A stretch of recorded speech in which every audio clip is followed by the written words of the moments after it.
This is for the players.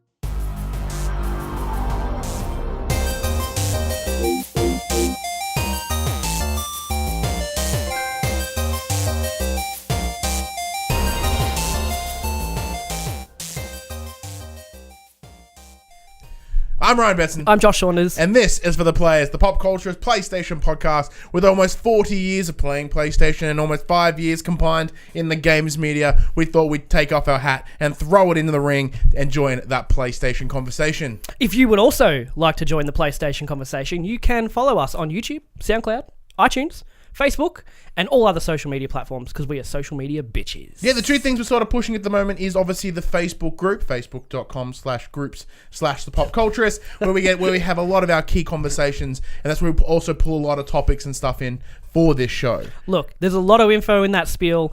Everything you need to know will be in the description below. That's correct. Oh, and the PlayStation 4 community too. We want to jump on there and have some game nights that's and more stuff. Yeah, because we don't have enough things to throw at the start.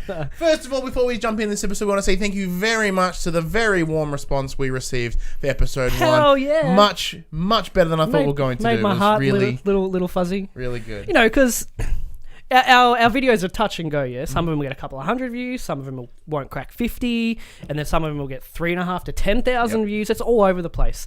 So we're nearly at 350 now for episode 1, just on YouTube views. Time of recording, yeah. That's nice. I'm really happy with that. Because I love doing this show. I really enjoy it. So it's good to see it getting a good response. Another thing we enjoy doing is playing games. So as we do with every episode, now in episode 2, what have you been playing this week? One game, which I can finally tick off my list. I bet it's Persona. It is Persona. Yeah, Persona 5. It's been, 6 weeks? Unemployed. And it still took me 6 weeks to finish this game. Done and dusted last night. We recorded some other shows last night, did a stream. Yep. Went home, another 2.5 hours, it was done. See, I left for the stream last night at the final boss. Like, literally saved right in front of him. I thought I'm going to get home and be done in like half an hour. No, because the boss kicked my fucking ass for 45 minutes before I finally kind of got it down. And it was really cool. It's a satisfying... The conclusion to the metaverse story is very cool and very visually satisfying. Okay. And then there's one more little wrench thrown in the air after that. And then the conclusion to the overall story is also very satisfying. And I'd say more of a happy ending than Persona 4 was. Okay. As well. So how are you with it though? It was a good ending. Yeah. It didn't... See, the thing with Persona 4 is that the ending was a bittersweet ending. Mm-hmm. So, you're happy it's over, everyone was happy, but you still had to... I can't say much more, but it was a bittersweet ending, whereas Persona 5 was... as I took it as a happy ending. So, because I know Persona is known for its multiple endings. Yeah. So, have you investigated what the other endings are? Not yet. I think I read online that there's only 3 endings in this. A good, bad, and or the true ending. There's two bads and a good. Okay. No true ending. I think the true ending was added in Persona 4 Golden. Okay. Which wasn't in the original on PS2. So, what Persona 5 does really well is it actually... When you get to the decision-making process, it's going to start to determine what ending you're going to get. It's actually not in your face, but okay, I really need to be careful with what I choose here. And it makes sense choosing what you choose will take you to a certain ending. You can either do this and you go, well, that's the bad option, so that's going to fuck me over for the bad ending, or this is a good option. And it also confirms with you once you hit that option, are you sure you can't change this answer? So when those decisions are there. So you could save it before you make. You could save before you know when the decisions come and you know what ending they're going to lead to. Whereas Persona 4 didn't have any of that. You just hit the dialogue options, even the ones you thought were morally right weren't the right to get to the true ending, but you get no kind of hint like this isn't going to kind of be the whole ending. You get none of it. So it was good to wrap it up in the proper ending and get on to New Game Plus. Hey! Not yet. Are you going to do it all again? Eventually. I'll do it for the platinum, for the trophy. But not just yet. I've got a couple other games I want to finish before that. What about you? I've been spending a lot more time with Prey. Mm-hmm. After doing the stream here, it really scratched an itch. Mm-hmm. The way I've explained it throughout the week is it's if Half-Life and Bioshock had a baby, and I loved that baby just as much as the parents. Like that never happens. That's it. Like, I'm like, this baby is amazing. Like, Prey is suspenseful. It's just fucking great. I you know how I always talk about, like, with us, we always play quite a few games, right? So like some I get interested in, and some I kind of like step away from. Yeah. But like Prey has me, like I'm thinking about it, and which is strange because Horizon didn't have that with you. It didn't. Yeah. But it did, and then Persona came out, and then Persona did that. Yeah. And which I still haven't gone back to. Unfortunately, yeah, Persona is at least 100-ish hour investment. And knowing that is why I haven't really gone back into it, Yeah. but. What's crazy about Prey is that you do have this sense that you're alone, right? Because you spend a lot of the time wandering around not seeing anyone.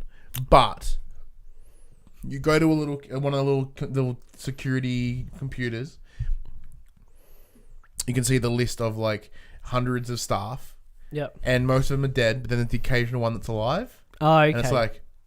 You're somewhere here? Like Yeah, and they take, because you can track them. Like everyone, okay. Part of the Telos space station, everyone has like a little tracker by the looks. Yeah, right. So you can click that button and like you can go find that person. Okay. I assume there's a trophy for maxing out the list. See what they're doing, just hanging. Yeah, because like whenever I find a corpse, I'm like, hey, it's a corpse, and I look at it, it says its name and all that sort of stuff. So you can learn a lot about it. Kind of humanizes all the dead bodies. Yeah, and as you start going through computers and whatnot, you find a lot of email, right? And you sort of see these conversations. Some of them are just purely story based, but some of them are just sort of side conversations to sort of banter. help build that world. People bitching about other people and stuff. Because Horizon had a similar thing with the data logs. Some of them pushed the story, and other ones were just people just whinging about other people and saying, this guy's a fuckhead. Then you find his diary going, that girl's a bitch. It kind of goes back and forth. But yeah, it adds. And there was one, it was like, okay, hey, you know that bowcaster you made? Do you reckon I can play with it? I think it'd be a lot of fun. It's essentially like a little dart gun. It's like, and just pops little like foam darts. Yeah. I don't know. I found that. I thought it was great.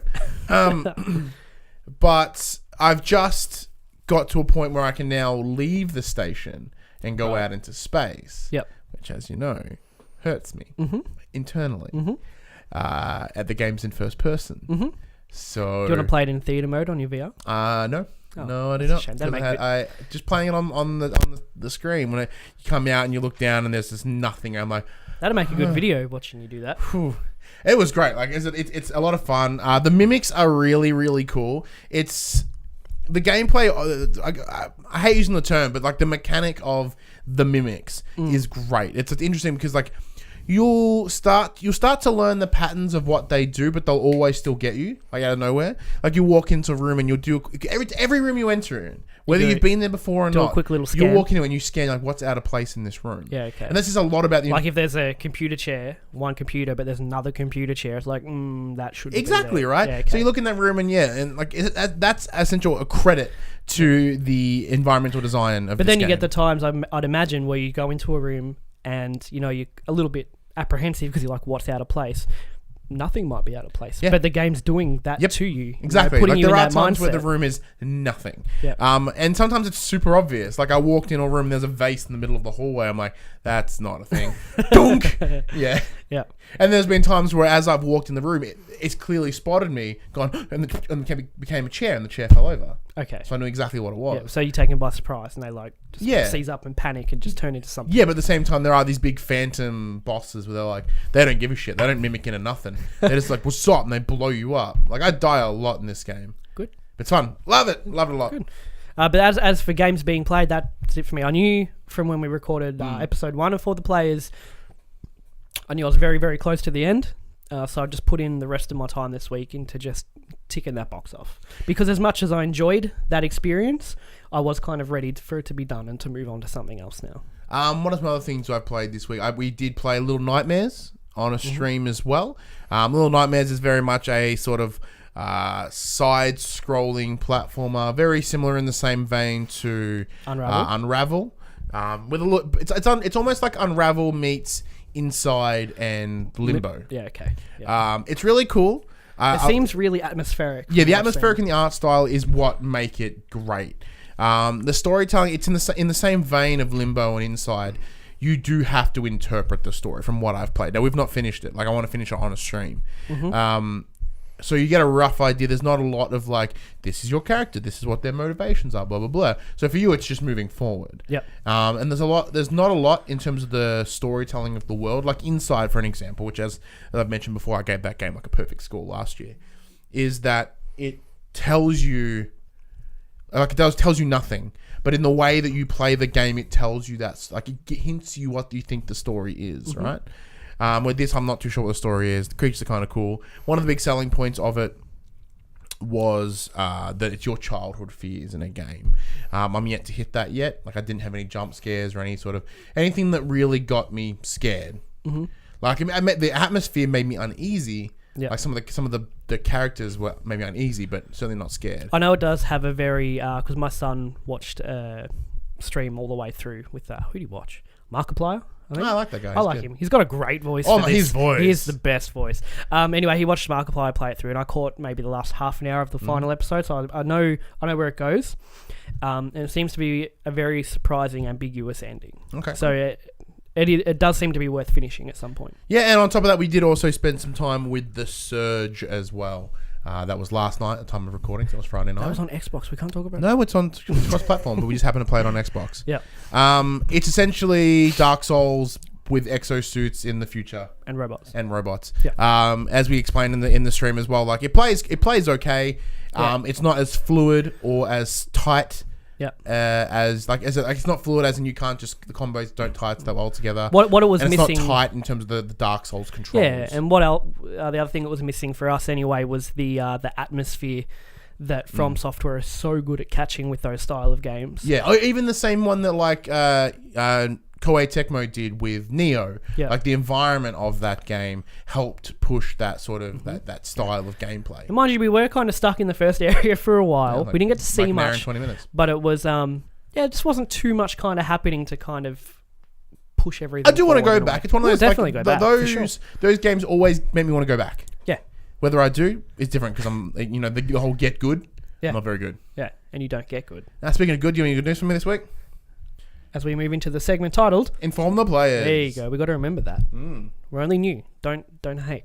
We're trying our best. First bit of news. I'm trying the best. I'm like my throat is a mess right now. Yeah, you're I'm a little bit sick, so if there are awkward pauses as I'm talking, it's me trying to fight that sweet throat pain. You stopped a couple times now to just swallow whatever the fuck is in your mouth. Yeah, it's mess. It's a mess up in here. I can smell it from here. Really? No. Oh. First bit of news for the week. News, I say tentatively, as it is kind of a rumor. It is a very quiet week this week. It is a quiet week because we're heading into E3, obviously. We're in the last month before E3, the last 4 or 5 weeks. A lot of the big news is kind of being held back. But this is a rumor for now, but it does have some merit. Ever since Crash Bandicoot Insane Trilogy was announced at PSX back in December, everyone just assumed the remaster would be a PlayStation exclusive. After all, the Crash games were always PlayStation titles, and Crash Bandicoot itself doubles as a mascot for Sony when mascots mattered. Now, what it seems to be happening is the collection may make its way to other platforms. What sparked this is a now deleted tweet from PlayStation Ireland replying to a fan's question. In the tweet, which you can see a screenshot of on NeoGAF, PlayStation Ireland said the game is a PS4 exclusive. This is all in line with what had been announced to that point until recently, when the same Twitter account clarified the earlier comment in a new tweet saying the Insane Trilogy will come to PS4 and PS4 Pro first. This is made even more confusing by the fact that an Activision representative passingly mentioned a PC port last month during PAX East. Is it a console exclusive, a full exclusive, or a timed exclusive? Activision have yet to clarify. What do you think about Crash being seen on other platforms? Because I have two mindsets to this.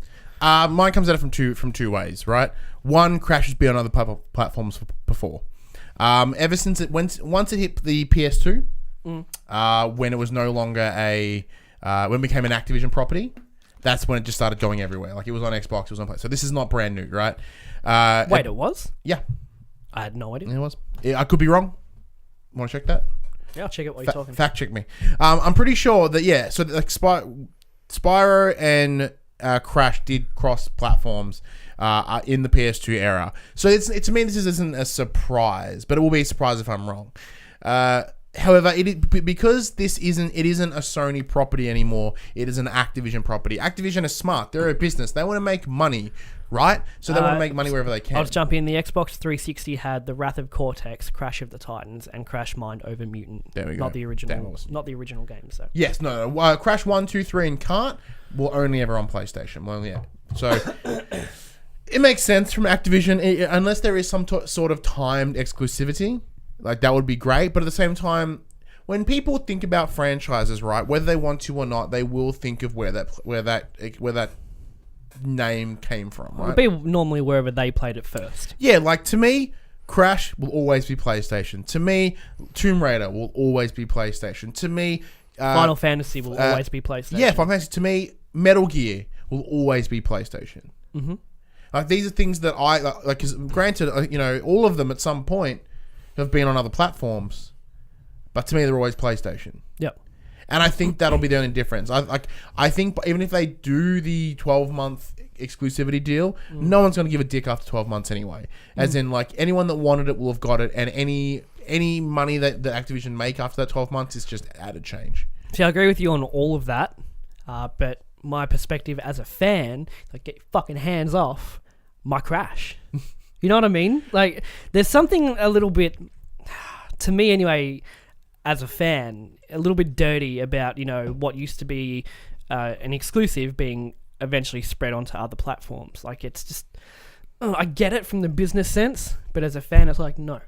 But then it's also, well, then more people get to experience this fantastic game. Yeah, and that's where my come from. It's like, by having it on other platforms, in no way does it take away its power on PlayStation. Not at all. And that's the thing. Like, for me, I'm it's just my bitter fanboy mindset. I'm really cynical most times, but right now with this, I'm like, no, it's fine. Like, if they were like, hey, because it's on Xbox, Ryan, you cannot play it. I'm like, well, that's a bit shit. But you have an Xbox. Well, no, but the point I'm making is, like, that's the only way that would affect me. If it's like, hey, it's on PS4 and Xbox One, I'm like, sweet, I'm going to pick up on PS4, but sweet. Yeah. More people can love it. Time will tell. It'll be love for everyone. Interesting developments. Hugs all around. Coming. Number 2, Square Enix. Not PlayStation news, but it is interesting to talk about because it's fucking slow news this week. Square Enix has declared its decision to withdraw from Danish developer IO Interactive. The company made the announcement alongside its financial results for fiscal year that ended March 31st, 2017.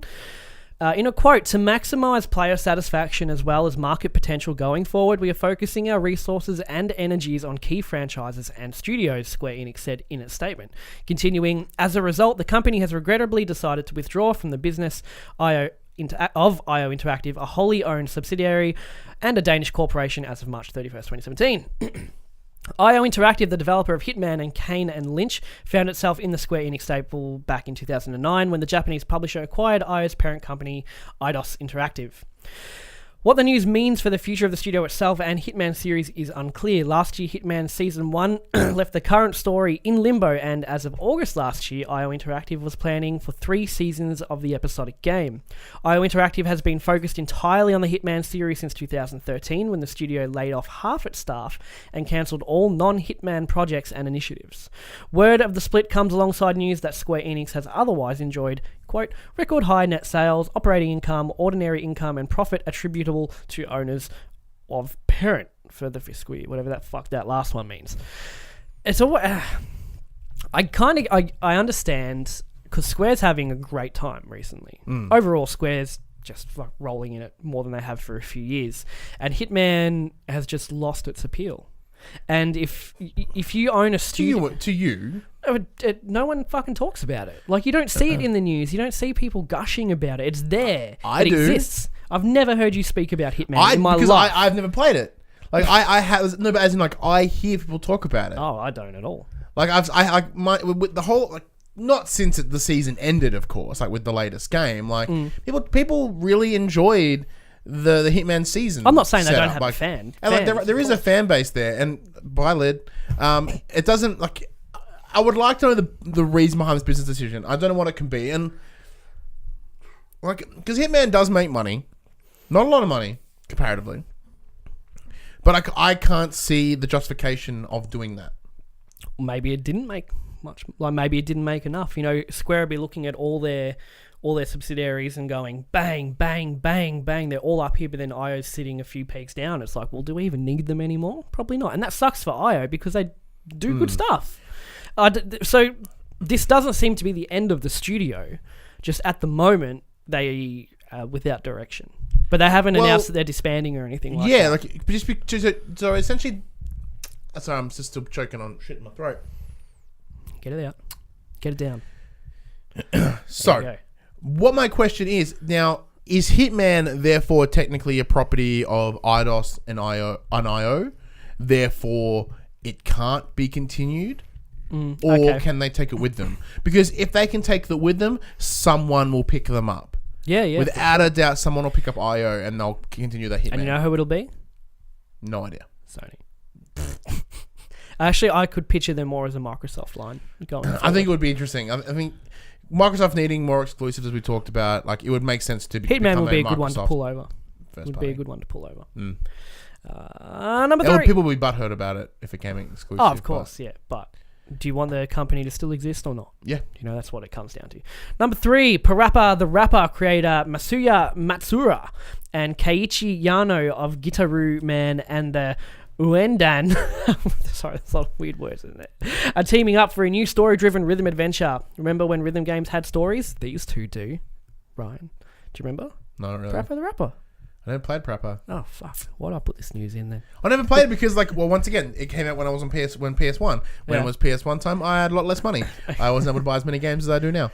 Well, we have little information about what's now being called Project Rap Rabbit, just a teaser website via Gematsu, Rabbit, and trailer. The simple fact that Matsuura and Yano and their respective studios, Nana Onsha and Enix, are working together is wonderful news for the rhythm game fans.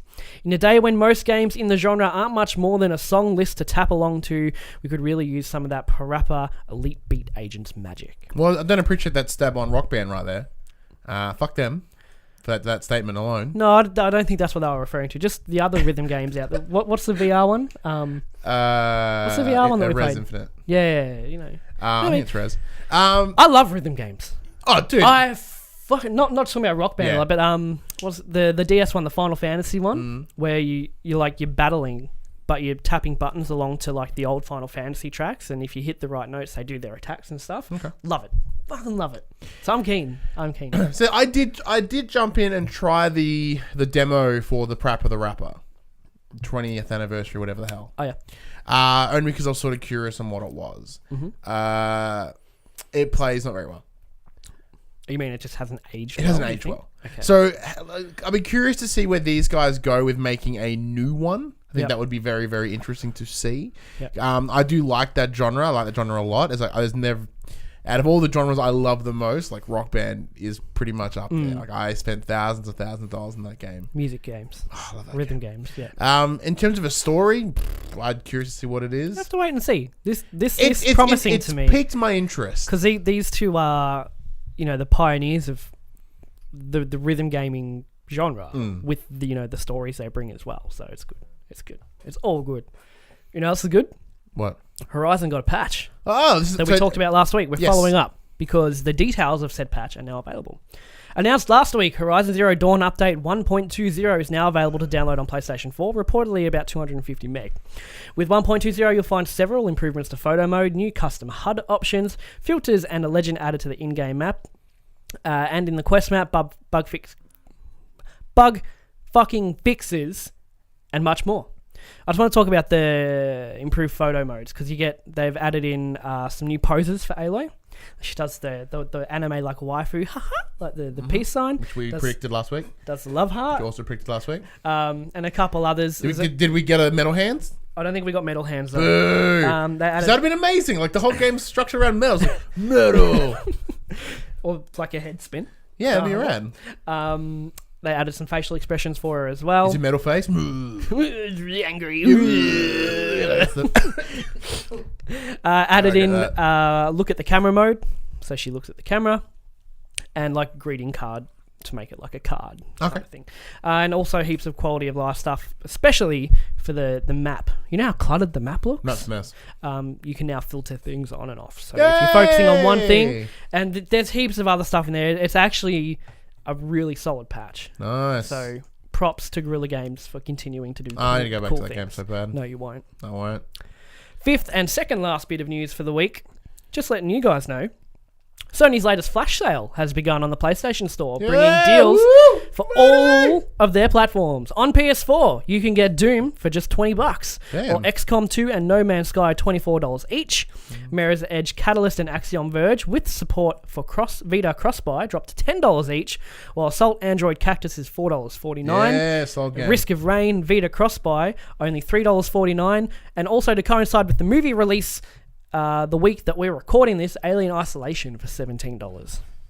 And there's heaps more. There's like fucking 100 titles. You just grabbed a couple. I just grabbed the key ones that I thought out of there. Alien Isolation I'm tempted to pick up because I hear that it is really, really good. Yeah, like our buddy Tom at Load Screen loved it. Yeah. There are some things about the game that's a bit of a problem though.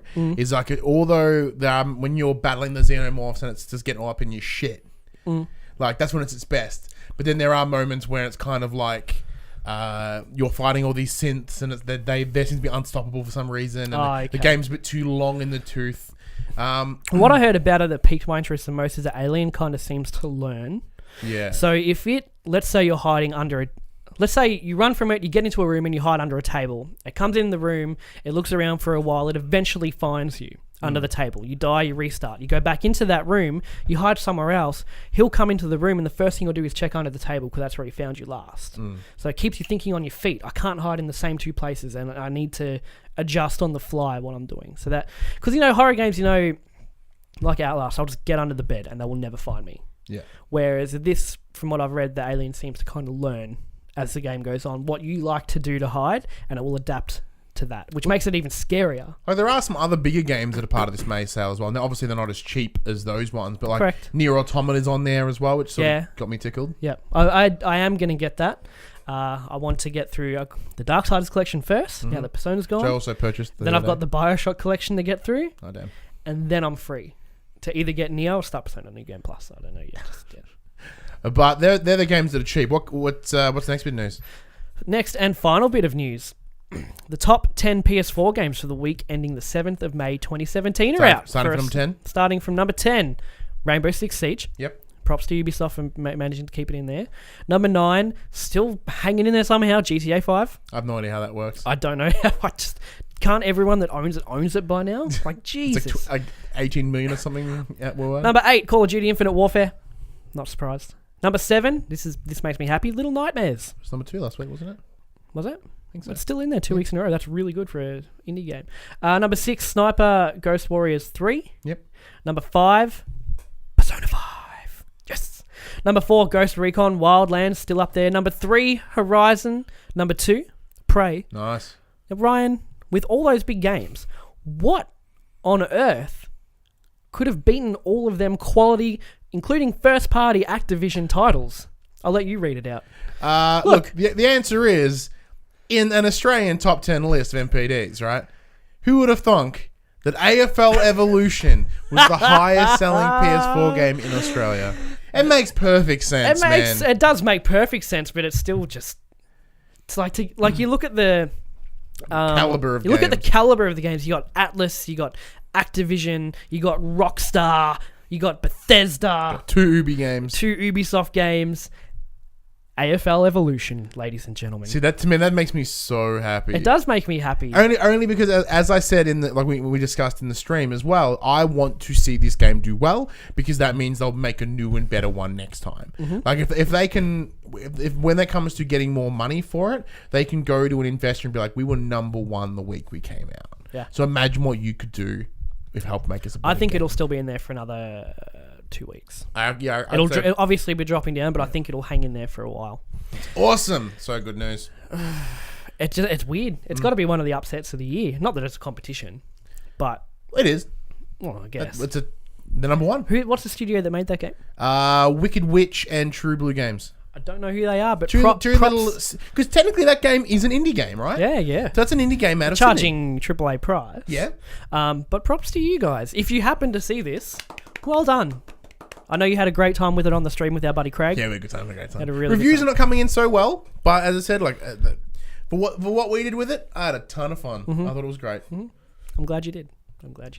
So now that's all. Now the news is all out of the way. we can head into the big chunk of our show this Which week. still doesn't have a title. So Joel, our buddy Joel, threw a couple names in my mind. Then like any of them. Thank you, Joel. So we're still trying to think of a name for the main topic of conversation for the show. Now this week, Hypothesize for the players. I'm just spitballing. Never mind. we'll work on it.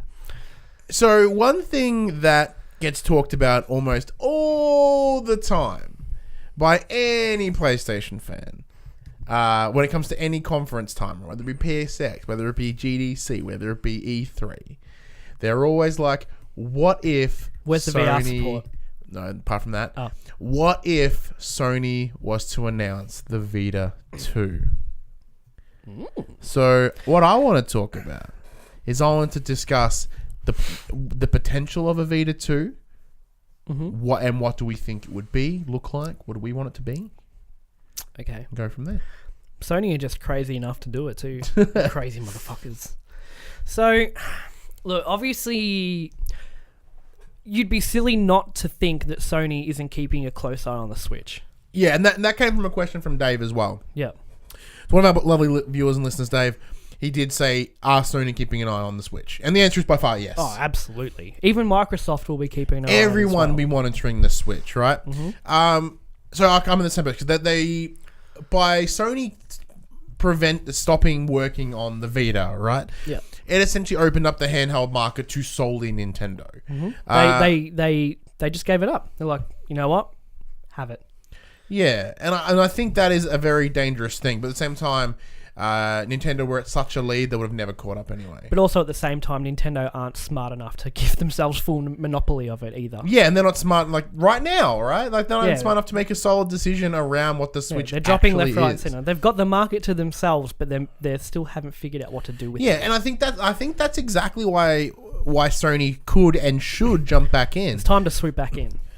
Like, so with Nintendo being as vague as they possibly can be about the Switch, like, no, it's a console that's handheld. But okay, then what? Then it's like, no, it's not a handheld, it's a console. Like, they're really unsure on where the Switch sits because they won't stick to their guns. They won't be like, hey, it's a handheld, so don't worry about the DS anymore. Yeah. And they're like, no, it's a console. Just keep an eye. Don't go to your DS just yet, which is dumb and very dangerous. So I think by PlayStation going, look, we have a console. We don't need another console. Here is a handheld device that rocks. Okay, let's just spitball. Okay, I would love to see a little larger than the current Vita in screen size. I don't care about being able to take off the controls on the side. That doesn't have to happen. How I would like to see it operate in terms of with the PS4 is, again, have a dock, whether like a Switch dock or whatever, where you just pop the Vita into the dock, syncs with the PS4, and you just use your DualShock 4 when you're at home. Don't need detachable controllers and peripherals and all that. You've already got a PS4, you've already got a DualShock controller. If you want to play it on the TV, just plug the Vita into the dock and play it with the fucking controller. Yeah, I certainly agree that like the whole docking and undocking thing is important. Yeah. But at the same time, is that puts you in that weird conflict. As long as Sony were to come out and be like, "Hey, this is the handheld," my only concern is the docking thing is really cool as an idea, but then it's like, well, why would I do that when I have my PS4? My PS4 plays bigger and stronger games on my TV. That's true too. So, like, I think they'd have to commit to it being a sweet handheld. But now are you talking complete cross library? In the way it's possible. Because that's the way the Switch is, yeah. The benefit is that, it is a handheld and console, but it's just one store. Yeah. And you get everything from the one place. So is that kind of what your mindset is? Because that obviously that comes with its own difficulties of power. Yeah. Because the reason the Switch can do what it does is because the Switch is not as powerful, anywhere near as powerful as the other two big consoles. Whereas the PlayStation is, especially with the Pro now as well, very powerful. So to make a handheld capable of playing those games, even at a lower resolution, I don't think it'd be cheap. No, I see. So with the Switch, it's too many hands and too many baskets, right? So they're like, this is a sweet fucking console. This is the sweet handheld thing. That's what it is. There's no concern of, hey, you can play PS4 games on your Vita. Like that shouldn't be the priority. Because like think about it, right? What are the games that you play on your Vita right now? They are games that you wouldn't play on your PS4. Like you don't want big 40, 60-hour games on a portable console. Something you can jump in, jump out, sort of thing. What? Persona says differently. Yeah, but like that's a one game. It's literally one game. Yeah, and the best fucking game I've ever Yeah, but then the point is it's one fucking game. I Like, get what you're saying. like as in outside of Zelda, right? The Switch is in the same boat. Yeah. Like, but the problem is, I imagine majority of people played Zelda like docked, right? Yeah. Like when I play my Vita, I play it in short bursts. I play a lot of games I can jump in, jump out because a lot of time I'm traveling. So that's pretty much that's what it is. So by not trying to funnel big experiences on it, I think they could do something a little bit better. In the same thing that means the studios will have to create their own sort of unique games for it, which is damaging, right? Which on that same vein as well is they're already having trouble getting their first party studios to do anything for VR, the VR set right now. So it's going to be spread even thinner. Yeah. Trying to, well, do we get fucking them doing VR and PlayStation, or do they do PlayStation and the new Vita, or do they just do I think that is spreading themselves too thin at the same time. It'll need to be more powerful. It needs to be powerful enough to run, like, get PS2 classics on there as well. Oh yeah, for sure. So you got your PS1, your PS2 classics. That's what my Vita right? is classic games. Yeah, and that's fine. Yeah. I think they greatly need to improve the remote play function. Oh yeah. Because I sit on my couch and my PS4 is like 4 meters away and it has the worst time. Yeah. But if you're going to do remote play, you also need proper triggers at the top. Yeah, it needs the double and double it needs trigger L3 and R3. Yeah. Click in the joysticks, not the bottom touchpad at the back. That was... that just makes me that's so mad. That's the other benefit to the Switch, right? The Switch shows that people don't mind a bigger handheld. No, not at all. Like the three, like playing on the Vita, playing my 3DS XL even, my hands are too big. I'm cramped. It's not fun. So I don't play it for long hours. Where the Switch isn't big enough for me to want to play it more because it's easier on my hands. Yeah, but also the thing with the Switch too, though, is that it is very much a NINDY machine, as the coin has been termed. The term has been coined. So the Switch is pulling in a lot of indie devs, where if Sony was going to do the same thing, it's going to be like majority the exact same library as the Switch. That's fine. But I don't see Sony wanting to spread their studios any thinner than they already are. I agree with that too. So that's the biggest problem. So from a tech perspective, it's really easy to say, yeah, make a new Vita. It'll be great. But it's like, as you said, who's going to back it? And that's the biggest concern. How about this? If we're just spitballing, just whatever we'd want to see out of it, you've got the Vita 2, or V Roman numeral 2 TA, as you like to call it, where the entire library is PS1, every PS1, PS2, PS3 game. That's the library for the handheld. That'd be phenomenal. That would be fucking amazing. You got Red Dead on the go, all these games I want to catch up on, I can play on the handheld, and your Nindies as well, where, I don't know, this might be dangerous, but segregate it from the PS4. No, it doesn't play PS4 games. It's not powerful enough to play PS4 games. Everyone that's like, oh, I want console experiences on the go. Like, no, you don't. Like, you really don't. You can. Like, people do, and Zelda proves that, but there's a line. So I think if Sony did a Vita 2 and they just went, look, it's as powerful as, just a bit more powerful than the PS3. It's between the PS3 and PS4. It's priced at the same price as the Switch, maybe a bit cheaper. And you've got our entire classic library. No PS4 games. You've got all the indies that are currently out on the PlayStation 4 store, and every PS1, PS2, PS3 game has been recoded or whatever to play on this handheld. That would be amazing. Yeah, what would it be even better if they even if rather than having PlayStation Plus, maybe it integrates PlayStation Now, but in a different way, taking in, rather than streaming the way it does now, take in the Xbox Gamer Pass route, right? Where you can just download them to your little Vita. Yeah, and as long as you pay the subscription, you pay that $10 a month, and you can you can download that PS3 to your Vita. Like, that would be better. Like, granted, obviously sometimes they're going to drop in and drop out, and that's fine. So that takes away the proprietary storage. Well, proprietary storage will still be a thing, but it's like, just give you options. yeah, Say it. It's tough because for me, because I'm trying to think of it from a business idea, right? I'm like, why would this be a reliable and desirable investment for Sony? Well, it could be their answer to not having backwards compatibility on the PS4. Yeah, and that could be their response. First, you know? Yes, we're not putting backwards compatibility on the PS4 ever. It's not going to happen. If you want it, here is the Vita 2, and that's exactly what it does. Yeah.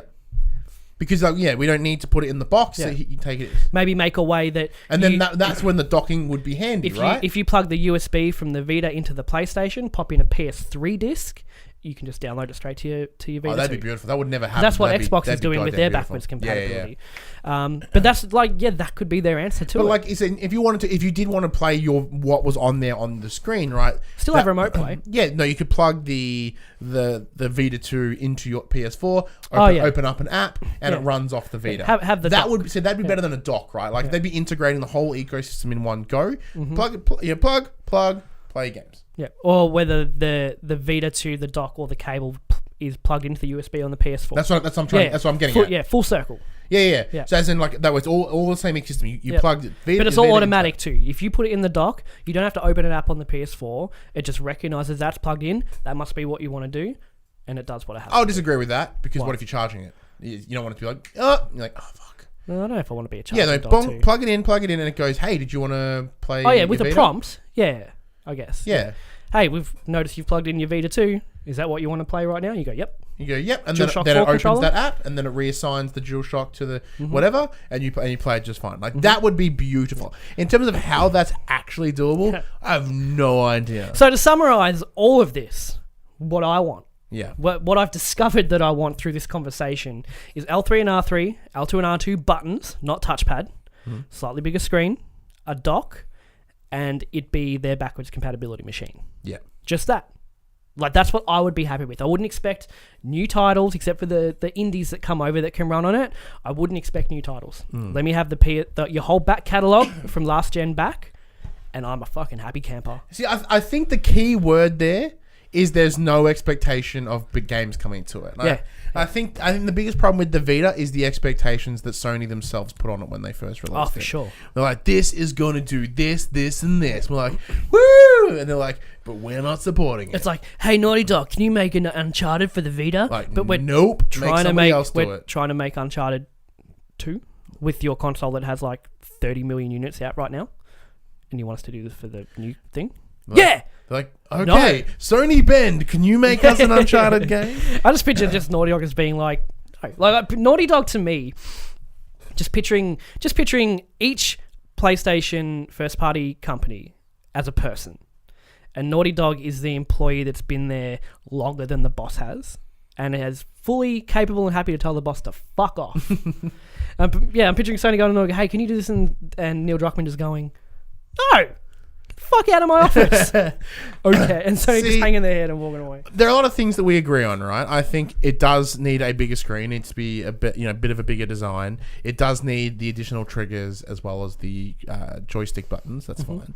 They're a given.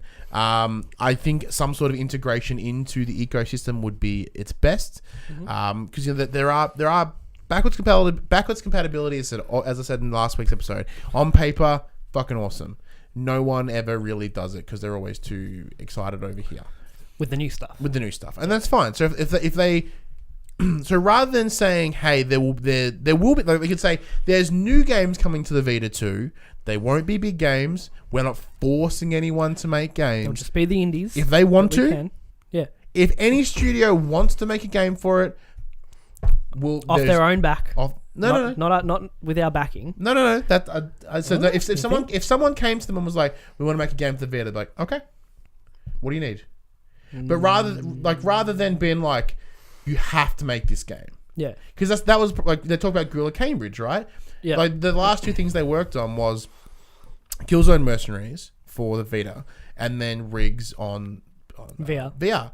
2 games didn't do so well because they were told to do it. Yeah, it wasn't a passion project for them. Yeah, so if, like someone like Drinkbox, right? Drinkbox made the decision to only make Vita games, and that's awesome because they're like, we know people will buy these games. We might not sell a lot, but we know there's people that will buy these games. There's no competition. And I think that's the best thing about it, right? So if they were like, if you want to make them, you're more than welcome to. We're not going to force anybody to make them. We're not going to create the expectation that people will do it. But the idea is the option is there, and until then, play all the indie games that are ever available. Play, that ever want to come over here, and then backwards compatibility is something we're making work. Maybe open a small team, a new studio, small studio that's just there to get all those old games working on this hardware. Yeah, that's all they gotta do.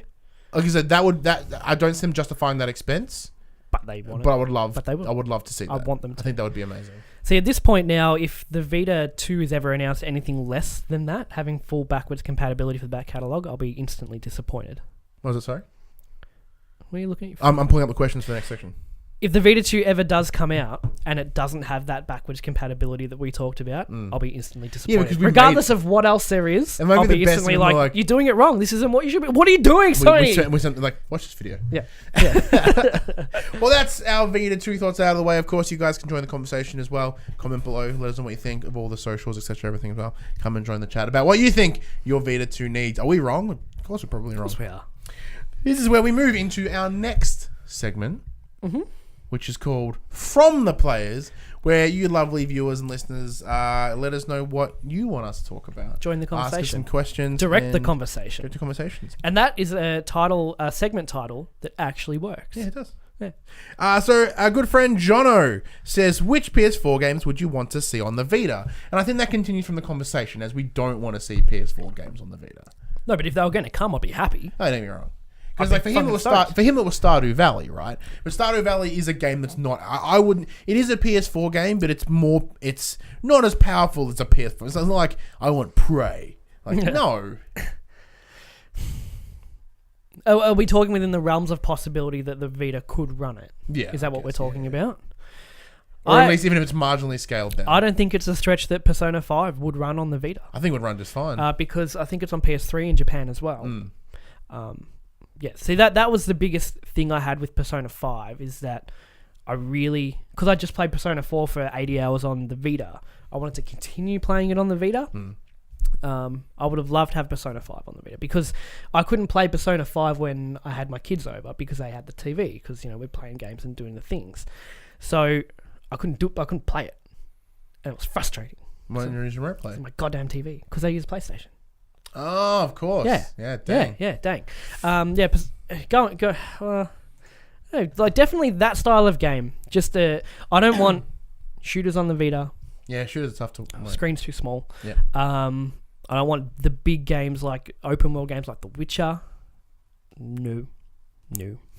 I can't even play it on the PS4 because it hurts to think about how big that game is. Games like JRPGs. Like my Vita is an old school JRPG machine. Like it's all the Final Fantasies and all of that, Chrono Trigger and all that stuff. So yeah, more Persona. I'm in the same boat. As I don't think it needs it. You just want your farming simulators. Speaking of the next question. Oh, okay. So Paul asked the very important question: what are the odds of a new Harvest Moon game coming to the PS4? Oh, a new Harvest Moon game. Well, maybe that's why they've just re-released all the old ones. The answer is actually 0. What? I think it's almost incredibly unlikely. Really? Yeah. Well, wait. Just because you're the man for these kind of games. What is the difference between, say, Harvest Moon and Stardew Valley? Not a lot. Stardew Valley plays very differently. It certainly takes on everything that Harvest Moon has done right in the past and sort of built on it in a new way. And it's also very, the 2D plane. Where Harvest Moon, since the PS1, have sort of done a bit of 3-dimensional shit, right? Okay. Now, since the PS2, almost all Harvest Moon games have been coming on Nintendo platforms. I guess because Japanese.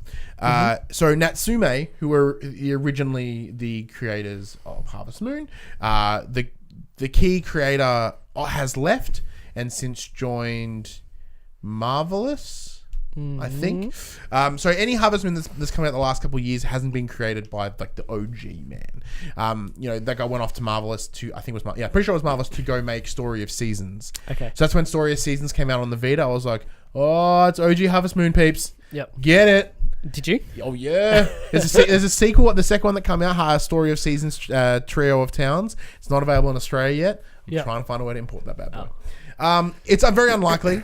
I do like that the PS1 and the PS2 classics are available on. Well, the PS2 classics are available on the PS4. That's awesome. Not on Vita. No, the PS1 and the PSP1 are available on the Vita. You could remote play the Vita. Yeah. If remote play actually works. As in like. Or is it not like it? Is it just not made to work on the Vita? Like, is the screen too small? You can't see what's going on, or the fuck are you talking about? You've lost me completely. Remote play. Yeah. Harvest Moon. Yeah. To your Vita. Oh yeah, like the PS2 classics and stuff. Oh yeah, without a doubt. Yeah. So I'm like, why am I talking about my Vita for? Like I'm talking about the PS4 here. So you lost me. I'm back. You back? Okay. Yeah.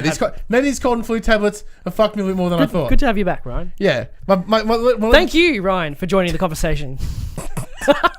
There was exactly when my brain went, and I'm like, what? Where I feel like I've missed a bit. Why are the lights on?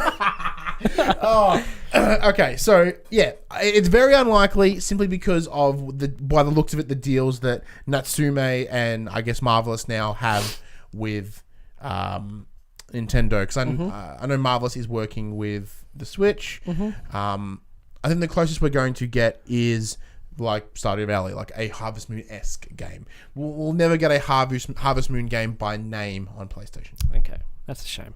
It is a shame. But when my phone wants to unlock on me, there we go. Next question. Oh, missed the button. Hang on, talk amongst yourselves. These tablets are fucking destroying you right now.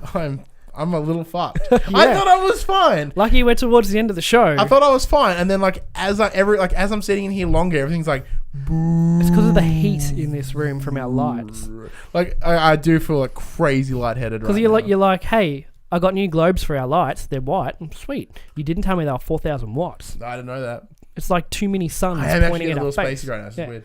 It's cool. We're nearly there. We're almost done. Not that I want the show to finish because I enjoy doing it. What's the next question we've got here? So, Dave asked the question.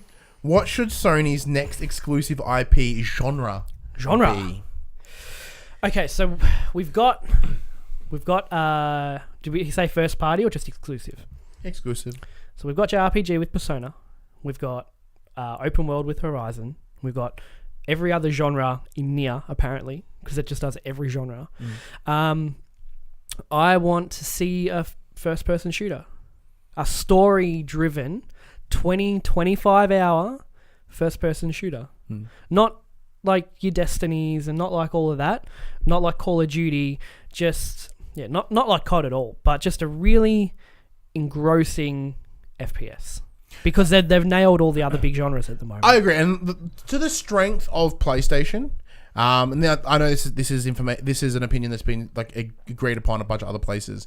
Is to their credit, their exclusives are incredibly vast in terms of genre, right? So like where you can go from JRPG to an open world game to this to that, like everything is somewhat covered. But when you think about Xbox, right, as an example, like when you think of their key franchises, what are you looking at? You're looking at shooters, first person, RTS shooters. Shooter with the Halo Wars. Get Halo. To credit to Halo Wars, as far as I think, there's no RTS exclusive for PlayStation. You can get third person shooter with Halo. With Gears of War. First person shooter with Halo. Yep. And I'm like, okay, what else has been out recently? Quantum Break. Then there was Recall. Recall was a third person shooter as well. Quantum Break, third person shooter. Interesting. With RPG elements? A little bit of RPG-ness in there. But like, they all seem very similar. Yeah. Which is fine. But then in the same boat, then you've got games like Cuphead, which is completely different, and Sea of Thieves coming out later this year, I assume. Like, there are things that do break that rule, but... The difference being, and this just isn't me speaking as a fanboy, but Sony's a quality as well. Like, they're all over 85 in terms of scoring. It's fucking ridiculous how polished and well-received their games are, whereas Quantum Break was a meh Gears was meh. Halo was meh. You know, you had your diehard fans the involved. big difference, for sure. like with Gears and Halo, right? These were franchises that are getting long in the tooth. That's why they were given the meh. Like Quantum Break was brand new. It was great, but it was mixed with what it was trying to do. The whole idea of being a TV show and being a game sort of muddled its messaging, and that made it very difficult for people, and people concerned about picking it up. You know, like to their credit, those games were fine. They're not bad. For sure, they're fine. They're good games. You know, but in terms of the breadth of genres that like Sony covers, is just great. FPS doesn't come to mind for a big the current gen first party currently title. there's not much. Like in my head, I'm thinking Killzone, right? But Killzone came out at the start of this generation. They've been quiet too since. far gone. The landscape of PlayStation has changed since the start of the generation. You know, when Killzone Shadowfall was out, we may as well have a new console at this point. Yeah. So with you look at your games of Horizon and Nier and Persona and Neo, I would love to see an FPS. Big first party FPS. Not even first party, exclusive FPS. Speaking of big games that are coming to the PlayStation, that when we move into... not all of them are big, Ryan. We move into the drop, or as we like to call it here, coming to the players. I know it's sexually charged. I thought you said before the show we were going to call it coming on the players. Oh, wow. That's not what you said? That's even more sexually charged. Hey, it's our show. We can be sexually charged. In this week's segment of Coming to the Players, what games are hitting those stores? So we're changing up the format a little bit. There are 17 games coming. Because we do find that reading the title, the description, everything. It's important to know It's important to know what games are coming out, but we feel this segment drags painfully, right? So we're going to skim through the names and when they come out and what they're coming on, and then we'll go back to the ones that interest us. Yeah, well, so in other words, I'm not reading the description for every single game because no one cares about a lot of these things. Starting us off, like every week, ACA Neo Geo over top, PS4 digital. Car racing game. Akiba's Beat, PS4, PS3 Vita, digital and retail. PS3 Vita. PS Vita, digital retail. Looks to be some kind of JRPG. Yep. Bela Latino, PS4 digital. Seems to be a dancing game. Black and White Bushido, PS4 digital. It's a black and white samurai game. Chroma Squad, PS4 digital pixel art game. Demo, The Last Recital, PS Vita digital. Farpoint, PSVR digital and retail. Future Unfolding, PS4 digital. Hakuyuoki Kyoto Wins, PS Vita digital and retail. Injustice 2, PS4 digital retail. Oceanhorn, Monster of Uncharted Seas, PS Vita digital. Operation Babel New Tokyo Legacy, PS Vita digital and retail. Seasons After Fall, PS4 digital. Shadow Warrior 2, PS4 digital. Skylar and Plux Adventure on Clover Island, PS4 digital. The Surge, PS4 digital. Tango Fiesta, PS4 digital. So the first game I want to jump back to before we get too forward with ourselves is obviously Injustice 2. Yeah. Keen as mustard for Injustice 2. See, I love the first Injustice. I got the statue down there. I think I might bring him up here. I like that statue. I might replace one of these and get it up in. I only got to play it because when we were new best friends, you got a PS4 and had a PS4 copy, and you had a spare PS3 copy, and you gave it to me. Yep. And that was very nice of you. So thank you. I still have it. I'm curious to see what the story is for this. That's where my interest in this is at the most. You haven't kept up with the comics? No, I haven't. Not at all. I read year 1. I got to the end of year 3. I think they're in year 5 now. Yeah. That'd be about right, because it just came out when it would be about 5 years since it came out. Yeah. Holy shit. Yeah. Because I lived with my dad back then. Yeah. Wow, that game came out so long ago. So the description for Injustice 2 is power up and build the ultimate version of your favorite DC legends in Injustice 2.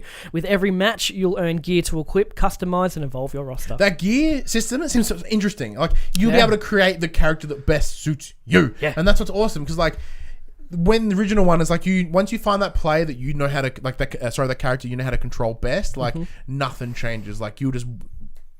Like, an example for me was Green Arrow, right? There was the one thing, anyone gets too close, you spin that bow, fucks them up, and they can never get near you.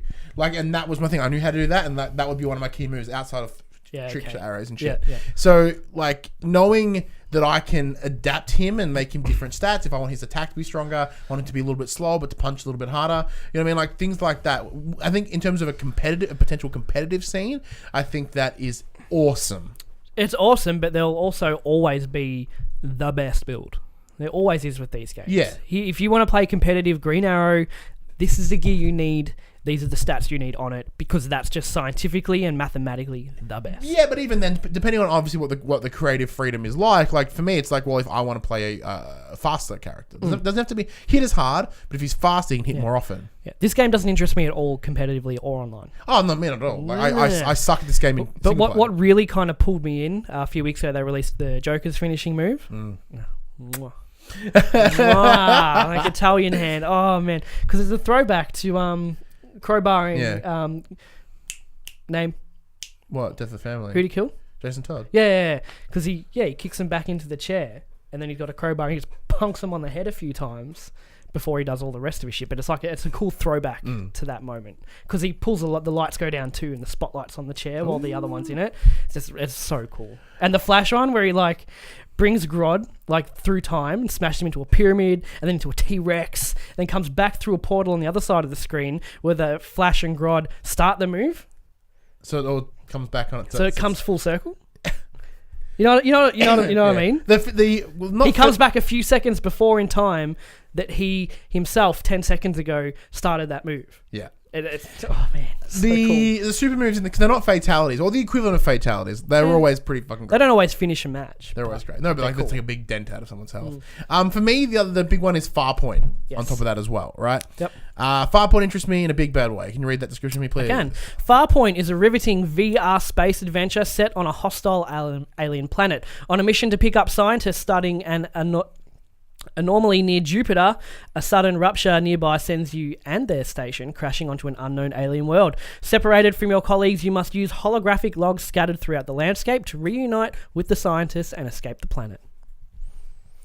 I'm curious because this is the first game to implement the aim controller, which is like essentially PVC pipe with a black globe at the end. Yeah. I'm curious to see how that works, because the whole idea of this, it's got joysticks in it, right? So you have that free-form free-form dual stick movement. You got it? Yeah, I got there in the end. So, like, previously you get that motion, you're standing there, and you get the motion because your body's not moving, right? You're sitting there holding a controller. But with this, it actually from what I'm seeing, it gets you up, and because you're holding the gun, you're going to be in it more. You can duck behind boxes, you can shoot over boxes, you can free fire. Like by having that, I think it'll make the joystick movement not as vomit inducing. It sounds tiring. I think totally tiring, but I think like that may be the trick to potentially covering motion sickness. Yeah. Because your body's moving, and like granted, but it's also, isn't it the first full length proper VR game? 6 hours long, last I heard. Full length for a VR title. That's pretty long. Should mention as well that we did get invited to this Sydney event for Farpoint. So thank you very much for PlayStation for asking us to come. But sadly, it was in Sydney. We got told like 21 hours before the event. We're like, there is no way that we can fly from Melbourne to there. Hey, it normally costs us $100 to get there. To go now, it would cost $700. Yeah, and like as much as I'd love to go there and play for a couple of hours and get our hands on with it, that turnaround time, not so much. No. The last game I want to give a quick shout out to is Oceanhorn Monster of Uncharted Seas. Isn't this the Zelda rip? The PlayStation Zelda rip. Explore the islands of Uncharted Seas, a world filled with many dangers, puzzles, and secrets. Fight monsters, learn to use magic, and discover ancient treasures, which will help you on your quest. So if you have not picked up a Nintendo Switch yet, but you want to get a little Zelda tickle in your gooch, this is a game for you. Just the gooch? Just the gooch. This game won't go full ham like Zelda will, but nice. It'll give you a little tickle. Do a quick spin for me when we go down, because that game did certainly interest me. Like I want to see what else. I can remember if there was anything I missed. That game certainly does tickle my interest because I've heard nothing but good things about Oceanhorn. I think that's pretty much it. I think we're pretty much there. Yeah. That's all the big things that sort of jumped out. Demo has interesting artwork. Yeah. Demo, the last recital is a rhythm music game. There you go. In which the player must hit notes to the melody of the music, enjoy the rich storytelling as one... That's not a selling point. Enjoy the rich storytelling as well as tons of DLC content. I don't like having DLC content in the sales spiel for the game. Unless it's Demo, the last recital is like the Game of the Year edition or whatever. I think it's a new game. I don't know. That's it for the drop. That's it. That's all the things. That's all the things. So what games are you picking up this week? Let us know. Me, Injustice 2. Yeah, Injustice 2. I think, what days is it coming out? Wednesday, for us in Australia. Should we stream some? Because you're gonna pick it up for your little lady in your life. My daughter, yes. Yeah. Yep. Because you got to buy it anyway. Do you want to bring it on around on Wednesday and we'll do a stream? Yeah, sure. Fuck yeah. That's fun. And then maybe at some point we might switch it over and play a bit of Farpoint. Because I'm thinking I'm probably going to pick up Farpoint. If we can figure out how to stream that. Yeah, without destroying this room. For me, it's put my money where my mouth is. I'm like, Yeah. I want there to be more big VR games. Here's one. Yeah, I'm not going to buy it. Yeah, You know what I no. mean? It's just like, That's what happened with the Vita as well. Like, that was the thing. Anytime, like, Severed, it was fucking buy it. Even if it doesn't interest you, please buy it. yeah, Because it just shows that people still want games on the machine. Yeah. Yeah. That's exactly why. This is where we wrap things up. Because we're really bad at wrapping up shows, is what I've come to learn. Only because we actively acknowledge it. Yeah. Yeah. So you can find us on all the social medias. You can find us Do you want me on... to do the same spiel as I did at the start? Yeah, go ahead. Yeah. You can find us on YouTube as you are right now. Make sure you ring that bell. SoundCloud, iTunes, Facebook, and all other social media properties. But be sure to check out our Facebook group, us to join, facebook.com/groups/PopCulturists. Join the conversation over there with us. And of course, if you do like what you've seen here on For the Players with our YouTube channel, we do have new videos coming up every Monday, Wednesday, and Friday. We stream at sporadic days throughout the week. We are looking at locking down a streaming schedule. Correct. Probably looking at more of a Tuesday, Thursday sort of setup to sort of make up the other days. We're working on that one, so it's all pretty good. We're doing two a week at the moment anyway. What's that? We're doing two a week at the moment. Pretty much. I'm Ryan Betson. I'm Josh Saunders. And this was For the Players.